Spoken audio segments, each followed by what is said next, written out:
اسلم سدرا سے کہتا ہے کہ میں سوچ رہا ہوں کسی طرح سے زبیر کا سٹور تمہارے نام لگوا کے تمہیں سٹور کی مالکن بنا دوں۔ اب دیکھو نا، سٹور پہ نیا مال سارا میں نے ڈلوایا ہے، پرانے سارے کھاتے کلیئر کیے ہیں اور جتنے بھی ادھار تھے وہ بھی چکا دیے ہیں، لیکن سٹور سے جو منافع آتا ہے اس میں سبھی حصے دار بن کے بیٹھ جاتے ہیں۔ مجھے سب سے زیادہ ڈر تو تمہاری بہن شاہانہ اور اس کے شوہر کی طرف سے ہے۔ کل کو زبیر کو کچھ ہو جاتا ہے تو کوئی بھی آ کے سٹور کا دعوے دار بن کے بیٹھ جائے گا، لیکن میں تو صرف تمہارا بھلا سوچتا ہوں اور تمہارا فیوچر سیف کرنا چاہتا ہوں۔ اگر تم میرا ساتھ دو تو یہ سٹور بڑے آرام سے تمہارے نام منتقل ہو سکتا ہے۔ اور سدرا تو اسلم کی بات سنتے ہی خواب سجانے لگتی ہے کہ یہ تو کبھی اس نے سوچا ہی نہیں تھا کہ وہ سٹور کی مالکن بھی بن سکتی ہے۔ اس لیے اسلم سے کہتی ہے کہ تم میرے اوپر مکمل اعتماد کر سکتے ہو، گھر والوں کو دھوکہ دینے کے لیے تم مجھے جو بھی کہو گے نا، میں وہ سب کرنے کو تیار ہوں۔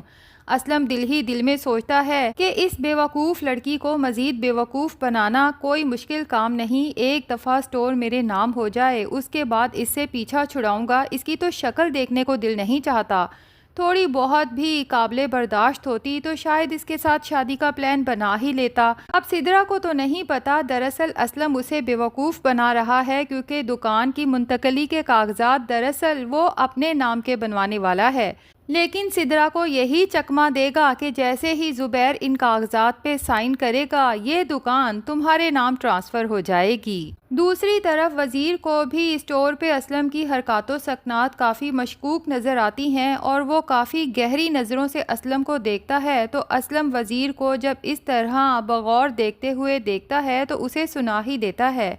کہ میں تمہاری نظروں کو بہت اچھے سے سمجھ رہا ہوں۔ اگر تو تم میرے بارے میں زبیر کو کوئی مخبری کرنے والے ہو تو ایک بات یاد رکھنا کہ میں اڑتی چڑیا کے پر گن لیتا ہوں اور ان پروں کو کاٹنا بھی بہت اچھے سے جانتا ہوں۔ اور وزیر کو سختی سے منع کر دیتا ہے کہ آج کے بعد نہ تو میں تمہیں زبیر کے گھر آتے جاتے دیکھوں اور نہ ہی کسی طرح سے زبیر سے کانٹیکٹ کرتے ہوئے دیکھوں، ورنہ اس دکان پہ تمہارا وہ دن آخری دن ہوگا۔ لیکن وزیر جو زبیر کے ساتھ بہت ہی مخلص ہے، اسلم کی ان دھمکیوں سے ڈرنے والا نہیں، بلکہ سب سے چھپ چھپا کے زبیر سے ملنے پہنچ جاتا ہے اور ساری صورتحال سے اسے آگاہ بھی کر دیتا ہے۔ اور زبیر سے کہتا ہے کہ جس سلوک اور رویے سے اسلم میرے ساتھ پیش آتا ہے نا، بہت ہی زیادہ بدتمیزی کرتا ہے۔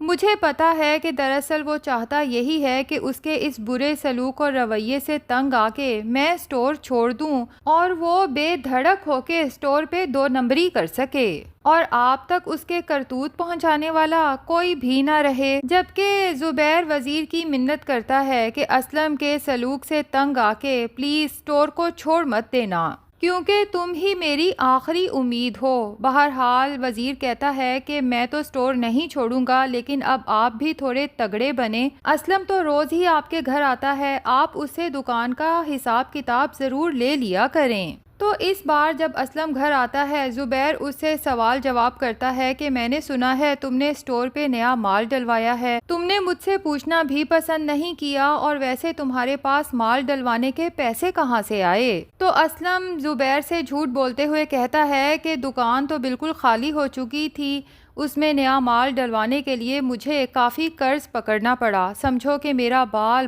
قرض میں ڈوب چکا ہے۔ حالانکہ اسلم نے یہ سارا نیا مال اماں کے کنگن اور بالیاں بیچ کے ڈلوایا ہے، اور اماں کو یہی چونا لگایا ہے کہ آپ کی بالیاں سنار کے پاس پڑی ہیں، جیسے ہی ان کی پالش ہوتی ہے میں واپس لا دوں گا۔ خیر، زبیر سختی سے اسلم سے کہتا ہے کہ ٹھیک ہے، کل سارے کھاتے لے کے آنا، میں دیکھنا چاہتا ہوں کہ تم نے کتنا ادھار لیا ہے اور کس کس سے لیا ہے۔ زبیر تو یہ کہہ کے اپنے کمرے میں چلا جاتا ہے، لیکن اسلم بجائے شرمندہ ہونے کے غصے میں آ جاتا ہے کہ اب یہ اندھا مجھ سے حساب کتاب مانگے گا۔ اس سے پہلے کہ زبیر دوبارہ حساب کتاب کی بات کرے، مجھے دکان کو اپنے نام ٹرانسفر کروانے کے لیے جلد سے جلد کچھ کرنا ہوگا۔ اب اماں کے پاس جا کے بیٹھ جاتا ہے اور زبیر کی شکایت کرتا ہے کہ اماں کیا زبیر کو میرے اوپر شک ہے؟ دیکھے نا بیگانوں کی طرح مجھ سے حساب کتاب مانگ رہا ہے، حالانکہ میں صرف اسلم کا دوست نہیں بلکہ اب تو اس گھر کا ہونے والا داماد بھی ہوں۔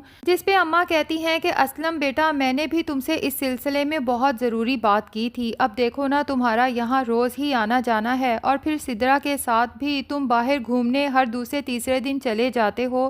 تو محلے والے اب باتیں بنانے لگے ہیں کہ صرف منگنی ہوئی ہے اور بیٹی اپنے منگیتر کے ساتھ اتنی آزاد گھوم پھر رہی ہے اور منگیتر رات کو دیر دیر تک گھر بیٹھا رہتا ہے، تو سب کے منہ بند کروانے کے لیے میں سوچ رہی تھی کہ کیوں نہ سادگی سے تمہارا اور سدرا کا نکاح کر کے اسے تمہارے ساتھ رخصت کر دیا جائے۔ اسلم تو شادی کی بات سن کے کافی پریشان ہو جاتا ہے، فوری طور پہ اور کوئی بہانہ تو سمجھ آتا نہیں۔ اماں سے کہتا ہے کہ دراصل اماں، شادی تو میں سادگی سے کر لوں، لیکن بیاہ کے بعد سدرا کو جب گاؤں اپنی برادری لے کے جاؤں گا تب وہاں تو بہت بڑے فنکشن کرنا پڑیں گے اور اس کے لیے ابھی میری جیب اجازت نہیں دیتی۔ آپ بس تھوڑا سا اور انتظار کر لیں، میں اسٹور پہ دن رات محنت تو کر رہا ہوں، مجھے پورا یقین ہے کہ بہت جلد اتنا پیسہ کما لوں گا کہ سدرا کو دھوم دھام سے پوری عزت اور شان و شوکت کے ساتھ اپنی برادری میں لے جا سکوں۔ دوسری طرف ستارہ کی چچی کہتی ہیں کہ ویسے ستارہ تو اتنے عرصے سے تھی کہاں، نہ کوئی اتا پتا نہ فون کال۔ تو ستارہ کہتی ہے چچی بس میں تمہیں کیا بتاؤں، میں بہت بڑی مشکل میں گرفتار تھی، کسی دن آرام سے بیٹھ کے سب بتاؤں گی۔ لیکن ستارہ کی چچی بھی بہت تیز عورت ہے، اس سے کہتی ہے ویسے تجھے پتا ہے پیچھے تمہارے بارے میں کیا خبریں ہو رہی تھیں کہ تو اس جہانگیر کے ساتھ زبیر کا سارا پیسہ لوٹ کے اسے زہر دے کے بھاگ گئی ہے، اور ان سب خبروں کے بعد میں اور تیرے چچا تو خاصے پریشان ہو گئے تھے کہ خود تو ستارہ بھاگ گئی، اب کہیں ستارہ کے جرم میں پولیس ہم دونوں کو گرفتار نہ کر لے۔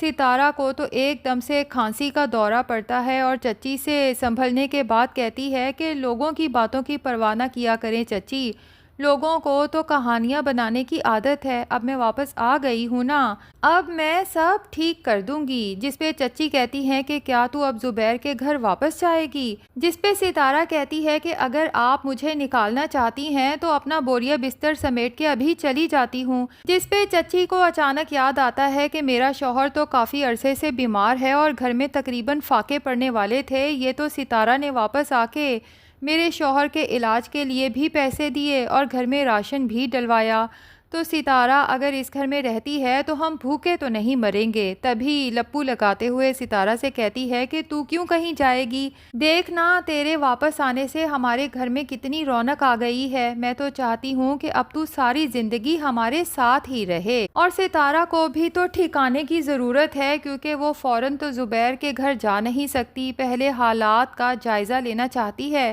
اور کسی طرح سے زبیر کو یقین دلانا چاہتی ہے کہ زبیر کو زہر ستارہ نے نہیں بلکہ دراصل جہانگیر نے دیا تھا اور پھر ستارہ کو بلیک میل کر کے اسے گھر سے بھاگنے پہ مجبور کر دیا، لیکن ستارہ زبیر کی محبت میں واپس آ گئی۔ جبکہ دوسری طرف زینت کو جب سے شجاع کے تھرو زبیر کے حالات کا پتہ چلا ہے اور خاص طور پہ اس کی بیماری کا، تو اب تو وہ زبیر سے ملنے کے لیے پہلے سے بھی زیادہ بے تاب ہو چکی ہے اور زبیر کی تمام غلطیاں، تمام ظلم و ستم کو دل سے معاف کر چکی ہے۔ اب زینت فیصلہ کر چکی ہے کہ وہ زبیر کا بہتر سے بہتر علاج کروائے گی تاکہ وہ پھر سے دیکھنے اور اپنے پاؤں پہ چلنے پھرنے کے قابل ہو سکے۔ تو ناظرین اب دیکھنا یہ ہے کہ کیا ستارہ زینت کے پہنچنے سے پہلے ہی زبیر کے پاس پہنچ جاتی ہے اور کیا زبیر ستارہ کی جھوٹی کہانی پہ یقین کر کے اسے اپنے گھر اور اپنی زندگی میں واپس آنے کی اجازت دیتا ہے، یا پھر